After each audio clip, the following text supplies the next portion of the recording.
За сайн байцгаана уу хүмүүс ээ. 55 дугаар бодлого тий. Математик өгсөн нь. За 2 дүрс өгсөн байгаа. Тэгш өнцөгт параллелограмм.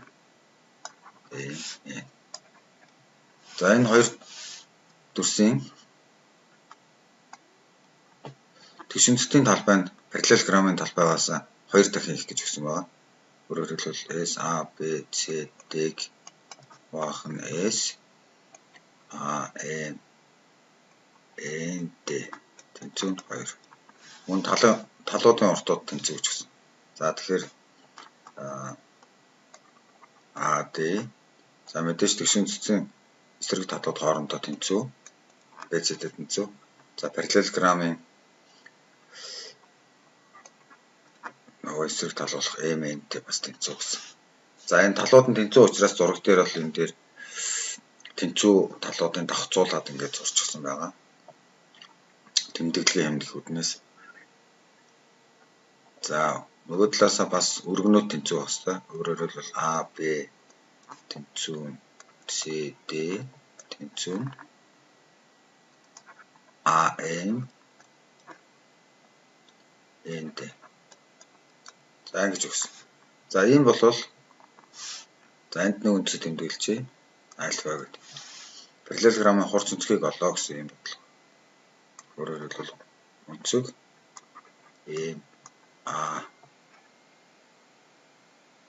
D тэнцүү альфа. За энэ одоо хэдтэй тэнцүү бэ гэсэн. Ийм бодлого. За энэ бодлогыг бодохын тулд биднээс параллелограммын өнцгөөс эхлэе тийм ээ. За тэгэхээр энэ параллелограммын өнцөг за биднээс төгсөн нөхцөл бол энэ дээр талбай байгаа. Талбай параллелограммын талбай. За тэгэхээр зам товч тэмдэглэгээ хийжээ. S A B C D-г тэгш өнцгтийн талбай учраас TO гэж S A M N D-г параллелограммын талбай гэдэг PR гэж. За тэгвэл эндээс энэ өнцөг болон параллелограммын талбай хоёрын хооронд ямар хамаарал байж болох вэ гэдгийг тогтоох нь энэ тэргүүний асуудал гарч ирж байгаа.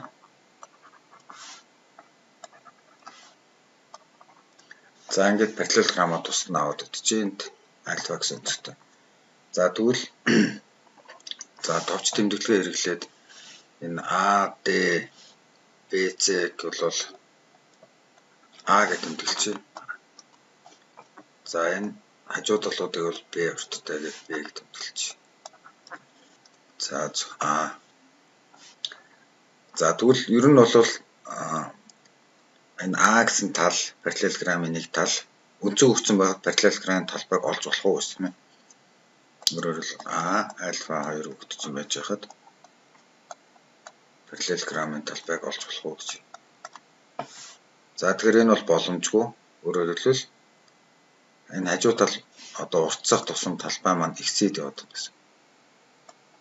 За багасах тусам богиносох тусам багасаад байна. За ийм.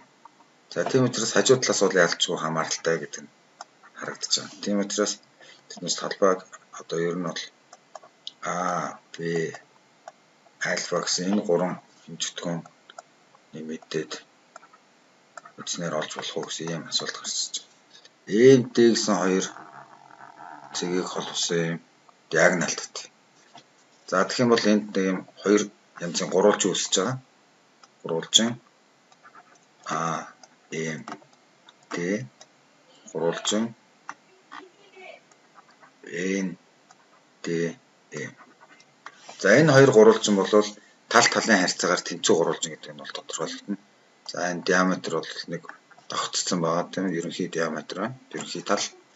За тэгээ энэ тал нь А гэсэн урттай, энэ тал нь B гэсэн урттай. Тэгэхээр талын шинжээр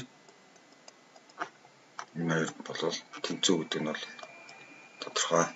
За энэ хоёр гурвалжин тэнцүү юм бол энэ хоёр гурвалжны талбайнууд нь хоорондоо тэнцүү байж таараа.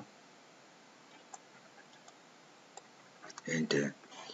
За тэгвэл одоо эндээс биднээс түрүүчийн одоо гурвалжны талбайг жишээ нь одоо А, М, Д гэсэн гурвалжны талбайг бол альфа өнцгийн одоо налсан хоёр тал энэ өнцгийн хэмжээгээр нь тодорхойлж болдог тийм томьёог бол үтсэн. За энэ бол юу гэхээр А, Б үржих нь А, Б-ийн хагасыг үржих синус альфа гэдэг. За тэгвэл манай параллелограммын талбай маань энэ хоёр гурвалжны талбайнуудын нийлбэртэй тэнцээ байгаа. АМД НДЕ. За тэгээ энэ хоёр маань хоорондоо тэнцүү учраас хоёрыг үржих нь А, М, Д гэж бичиж болно. За тэгэх юм бол энэ томьёотыг орлуулад үчих юм бол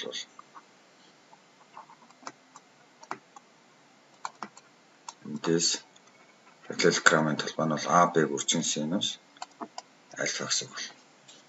За тэгэхээр хэдүүлээ эндээс бас нэг жоохон ажиглалт хий. Жишээ нь 2-ны А-г үржих нь B синус альфа гэдэг. За энэ юу юм бэ гэж тийм ээ. Энэ бол одоо манай гурвалжны хувьд болохоор энэ B гэсэн талыг синусаар үржүүлэхээр зэрэг M оройгоос буусан өндөр энийг илэрхийлж байна. За тэгвэл энэ бол манай гурвалжны бол өндөр байх нэ. За мөн түнчлэн ялгаа байхгүй. Энэ B үржих синус альфа бол манай параллелограммын бас өндөр болж таарна. Энэ бол гурвалжны өндөр. За гурвалжны өндөр параллелограммын өндөр хоёр бол давтцсан байгаа учраас энэ хоёр бол хоорондоо тэнцүү байгаа. За тэгэхээр эндээс биднээс бас нэг юм энэ өндрийг одоо H гэсэн үсгээр тэмдэглэх юм бол шинэ томьёо гаргаж ирж болно. Параллелограммын талбай нь бол суурийг үржүүлэх нь өндөртэй тэнцүү байдаг гэсэн. Ийм томьёо бас гаргаж ирж болох нэ. За давчлаа очих юм бол S параллелограмм тэнцүү А үржих нь H. За тэгшин цэгтийн хувьд болохоор зэрэг урт өргөн хоёрын үржүүртэй тэнцүү байна. За тэгвэл эндээс одоо саяныхаа нөхцлөө одоо оруулж ирэх юм бол S A B C D хуваах нь S параллелограмм гэдэг нь бол A B хуваах нь H. За өөрөөр хэлбэл А-гууд нураач юм бол Б хуваах нь H. За одоо H-ийн хооронд болохоор бас түүнийхээ томьёог орлуулъя тийм ээ. Б үржих нь синус альфа. За энэ бол Б-гүүд хураагдаад энэ нэгийг хуваах нь синус альфатай тэнцүү. За гэтэл бодлогын нөхцөл өгсөн ёсоор бол энэ маань хоёртой тэнцвэгцэн.